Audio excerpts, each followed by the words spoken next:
يعرفه يقرأ له، لكن يتمتع هو كناشر أنه قرأ رواية أو شعر لشاعر غير معروف. المفروض في لجنة قراءة على مستوى دور النشر موجودة، لكن أنا ناشر أقرأ مثلا، يقرأ لجنتي تقرأ لي وأنا نقرأ ويعجبني شعر ذلك الكاتب الجديد. لكن المغامرة، أنا أستطيع أن أطبع 15 كتاب في السنة، هذه قدرتي على الطباعة. 15 عنوان معناتها 15 قراءة، لجنة قراءة تقرأ 15 عنوان، تصف 15 عنوان، تصحح 15 عنوان، ثم وضع ميزانية لدى المطابع لأن نطبعه. هذه عملية آلة يعني تمشي كلها، لا تستطيع أن تتصرف خارجها. أما لما يقول لك بأن الدولة، يقول لك أنا جبت الدعم، يروح لعند وزارة الثقافة كمؤلف شاب لم يسبق له أن طبع، يقرؤون عمله، تتدخل الدولة تدعمه. كل الناشرين يتمنوا يطبعوا له لأنه مدعوم، مدعوم. إذا لما مدعوم، فإذا أنت تتحرك، فندعموا 10 مثلا ننجح في واحد، ندعموا 100 وننجحوا في شاعر. شو سهل أنت باش تطلع شاعر؟ يعني نحتاج شاعر واحد في وسط 100. لكن في تجارب جزائرية خارج الجزائر أثبتت أنها موجودة. خارج الجزائر الناشر العربي لا يطبع 1000، يطبع على الأقل 5000 لأنه عنده سوق في العالم العربي. نعم. نحن نطبع للسوق الجزائرية اللي فيها 200 مكتبة.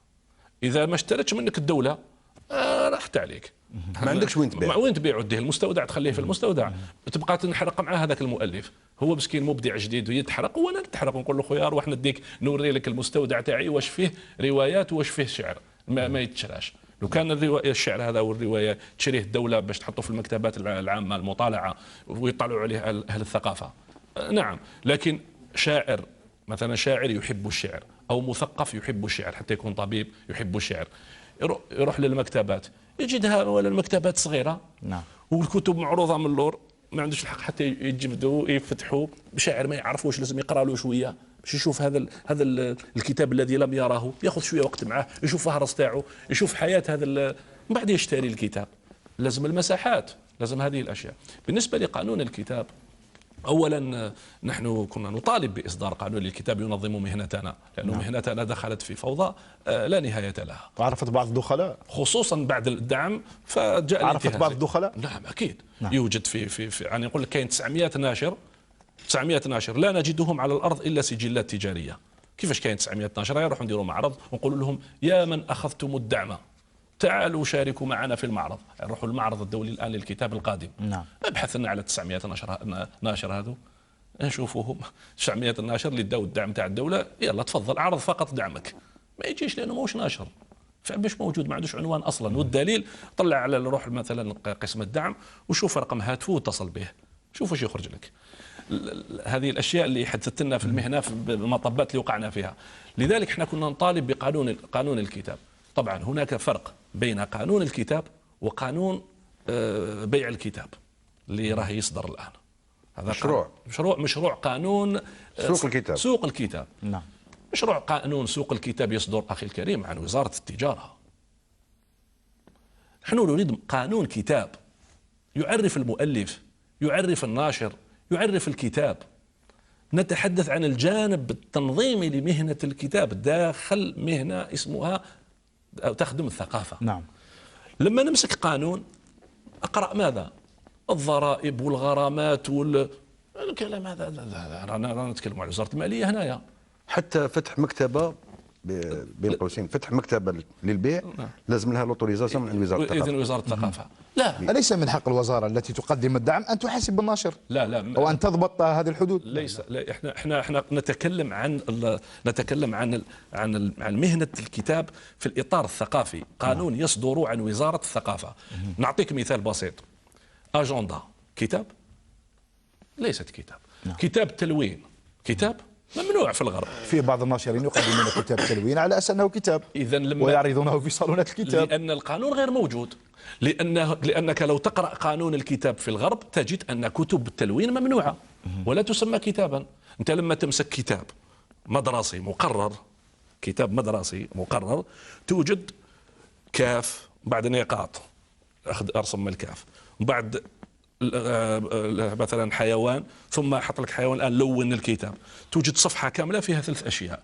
ومن بعد الطفل رافد في محفظة فرحان مسكين باباه شرى له كتاب، ومن بعد شرى له كتاب ب50,000. هو موش كتاب، ممنوع في الدول المتقدمة المتحضرة. كتاب طفل تلقى فيه 2000 كلمة رواية، فيها 2000 كلمة 3000 كلمة. داخل هذه الفوضى احنا كتاب فيه 200 صفحة فيه 5 كلمات، والطفل يظل مسكين رايح به وراجع به وهو يقعد يلون. احنا لما ما نعرفوش وشنو الكتاب، ما هو الكتاب، اذا يدخل الداخل ويولي يبيع في الورق. نعم. ويولي يتحايل على بيع الورق، ويجيب مقرر من وزارة التربية وبمقرر من وزارة الثقافة وبمقرر من وزارة.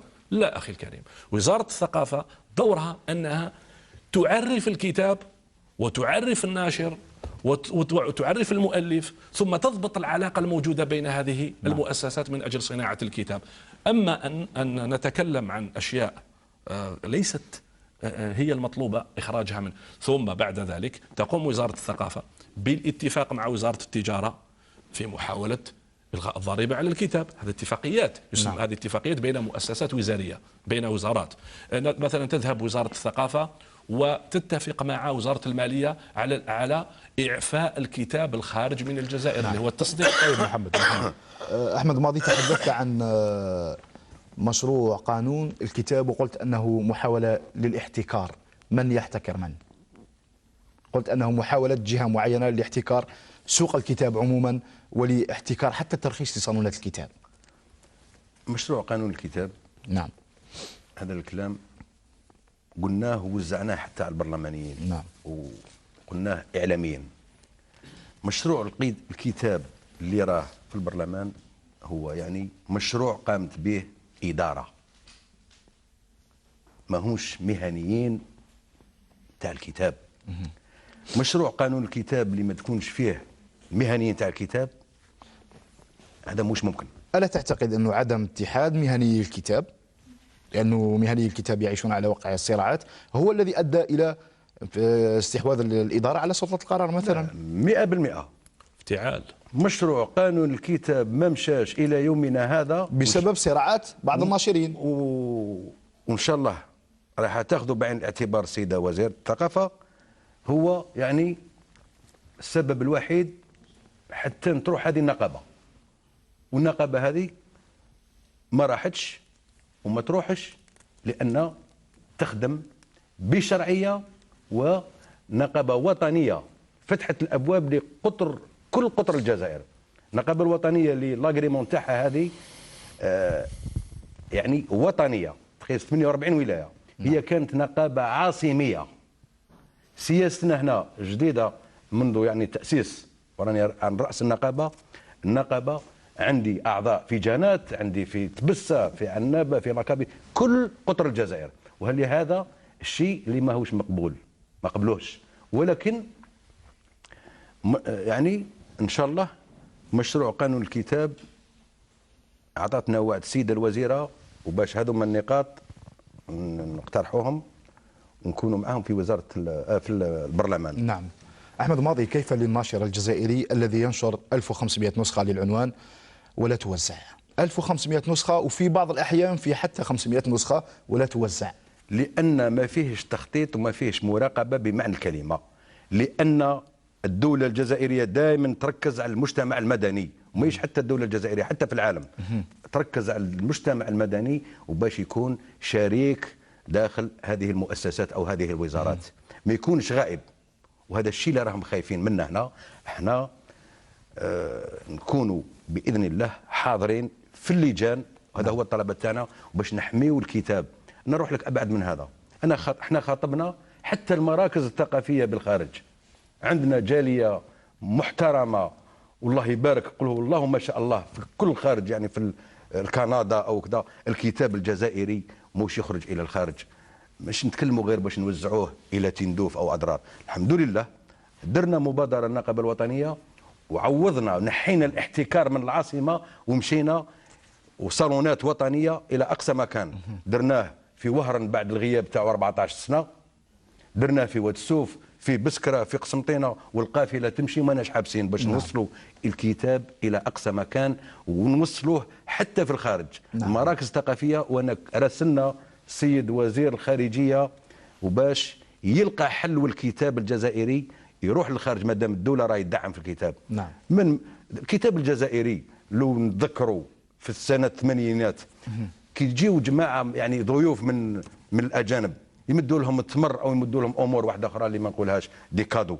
انا نمد كتاب هديه، نمد كتاب فاخر، مديت ثقافه جزائريه. هذا الشيء اللي نتعاملوا به هنا. نعم. وان شاء الله طيب محمد مولودي، نتحدث دائما عن الدعم، عن دعم الدولة، ونطالب دائما بدعم آخر ودعم آخر.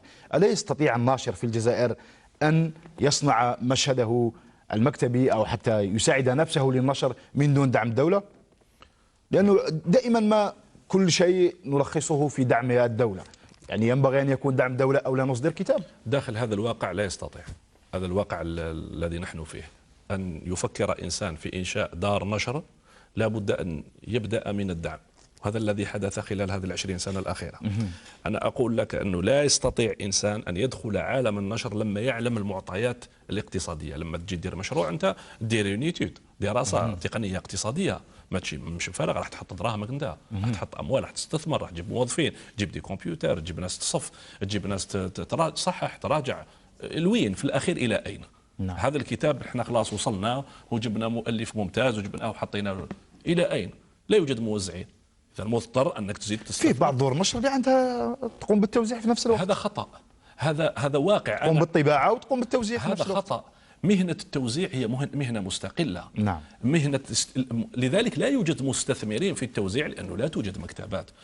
المغامرة في إنشاء دار نشر في الجزائر تعتبر الناس اللي قعدت في عالم النشر خارج الدعم، كما كان يتكلم سي أحمد من قبل، قال أنا 7 سنين بدون دعم. تعرف وش معناها 7 سنين بدون دعم؟ معناتها روح أنت دخلت في المجهول، الكتاب صدر لك 1500 نسخة، وروح وزعها على 200 مكتبة. أنا أقول لك كاين 200 مكتبة، مانيش نبالغ، اكيد كاين 200 مكتبه. انا راني نخدم توزيع، نعم. اللي هي مش مهنتي، نخدم التوزيع لانه مضطر اليه، لازم انا نوزع الكتاب تاعي. لذلك احنا نطلبوا، يعني انا كناشر عايش هموم الناشر، عايش مشاكل الناشر، نقول لك بانه لا بد من الاسراع في اخراج المرصد الى العمل. نعم. لان المرصد الوطني للكتاب هو المؤسسه التي فيها المؤلف وفيها الناشر، نعم. وفيها المكتبي وفيها المطبعي، وهذا لما يصدر حوار يخرج بنتيجة وننطلقوا لأنها مؤسسة دولة، هي مؤسسة هي مؤسسة إدارية ذات طابع نعم. مالي. تمشي القانون كل ما قيل عن مشاكل الناشرين فيما بينهم أمر مفتعل غير حقيقي. لماذا؟ لأن الناشر الذي يستفيد من الريع، يستفيد من الدعم، لا يستطيع أبدا أن يتحالف مع ناشر لا يستفيد من الدعم. نعم. زمن البرنامج يوشك تقريبا على الانتهاء. أحمد ماضي، الناشر يقدم لصاحب الكتاب للكاتب نسبة 10% إلى 15%، أليس ظلم للكاتب؟ أنا كنت سؤال مهم. أنا كنت في 2007 في الجزائر عاصمة الثقافة العربية، كنت عضو في اللجنة، وانا دافعت في هذاك الوقت المؤلف، قلت لهم علاش نربطوه ب 10%؟ نعم. نربطوه ب 10% لو يكون عدد السحب 10,000 وما اكثر.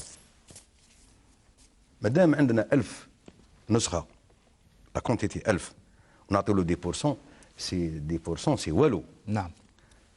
يبقى يعني أنت تطالب برفع هذه النسبة. ما دام زمن البرنامج يوشك على ما الانتهاء. دام رانا نطبعوا 1000 وما دام ما عندناش مكتبات. نعم. اكثر من 10% باش ندعم هذا المؤلف. كي يكونوا مكتبات ويولي الناشر يطبع 50,000 او 100,000 نسخه، هذيك ال 10% راح تكون له مبلغ مالي محترم. نعم. لكن الان انا شوي بور باش نزيد المؤلف اكثر من 10%. نعم. وحنا ندخل دائما التدعيم تاع الدوله او وزاره الثقافه. نعم. يعني من جهه الناشر ومن جهه نعم.